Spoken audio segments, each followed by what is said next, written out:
അപ്പോൾ ഇന്ന് നമുക്ക് ഉരുളിയിൽ നല്ല നാടൻ ചിക്കൻ കറി ഉണ്ടാക്കിയാലോ. നാടനല്ല, നാടൻ പോലെ. ഞാൻ എൻ്റെ ചെറുപ്പം മുതലേ കുക്കിംഗ് ചെയ്യായിരുന്നു കേട്ടോ. ഏകദേശം ഒരു 6ാം ക്ലാസ് 7ാം ക്ലാസ് ഒക്കെ ആകുമ്പോൾ തൊട്ടേ എനിക്ക് കുക്കിങ്ങിനോട് ഭയങ്കര താല്പര്യമായിരുന്നു. അമ്മ അടുക്കളയിൽ പണിയെടുക്കുമ്പോൾ ഞാൻ അമ്മേൻ്റെ ചുറ്റും ഇങ്ങനെ പോയി നിൽക്കും.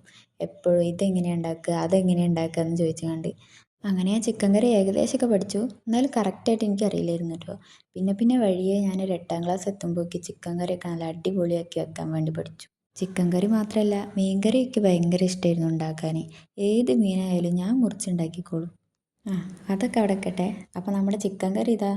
ആദ്യം തന്നെ എണ്ണ ഒഴിച്ച് അതിലേക്ക് സ്പൈസസ് ഇട്ട് വലിയുള്ളിയും ചെറിയുള്ളിയും പിന്നെ ഇഞ്ചി വെളുത്തുള്ളി പേസ്റ്റും പച്ചമുളക് ചതച്ചതും മുളക് പൊടിയും മഞ്ഞൾപ്പൊടിയും മല്ലിപ്പൊടിയും എല്ലാം കൂടി ചേർത്തിട്ട് കുറച്ച് ഗരം മസാലയും കൂടി ഞാൻ ചേർത്ത് കൊടുത്തിട്ട് പിന്നെ അതിലേക്ക് ചിക്കനൊക്കെ ഇട്ട് നന്നായി ഒന്ന് വഴറ്റിയ ശേഷം നമ്മൾ വെള്ളമൊക്കെ ഒഴിച്ച് കൊടുക്കുക. അപ്പോഴാണ് ഞാൻ ആലോചിച്ചത് എന്തോ ഒന്നിടാൻ മറന്നിക്കണമല്ലോ എന്ന്. അപ്പോൾ ഓടിപ്പോയി ഒരു തക്കാളി എടുത്തുകൊണ്ടുവന്ന് വേഗം കഷ്ണം മുറിച്ച് അതിലേക്ക് ഇട്ടിട്ടോ. എനിക്ക് ചിക്കൻ കറിയിൽ ഇഷ്ടം ചിക്കനേക്കാളും ഉരുളക്കിഴങ്ങ് കേട്ടോ. അതുകൊണ്ട് തന്നെ എപ്പോൾ കറി വെച്ചാലും എൻ്റെ വകയിലൊരു ഉരുളക്കിഴങ്ങ് ഇടലുണ്ടാവും. ആ, അങ്ങനെ പറഞ്ഞു വന്നപ്പോൾ നമ്മുടെ കറി ഇതാ അവിടെ റെഡി ആയിക്കണം കേട്ടോ.